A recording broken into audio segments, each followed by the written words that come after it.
Well, I think, if you believe in the incentive model, as I do, the biggest differences between economic science and economic engineering would be really between observing the way people actually respond to current incentives as they are versus the way policymakers would like people to respond or to certain policy goals. I think, my own opinion is that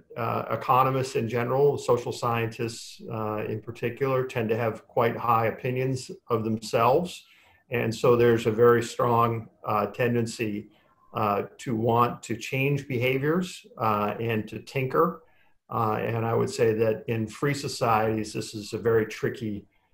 prospect because if you get too little tinkering on the part of policymakers, you may see things you don't like as part of an economic system. But if you get too much tinkering, if you get too much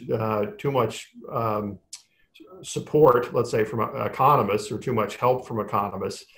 you may provide a lot of unintended consequences that lead to even more tinkering and worse outcomes. And so ultimately, though, the difference between the two is between observing the way people behave and actually trying to incentivize people to behave in ways that you think are best for society.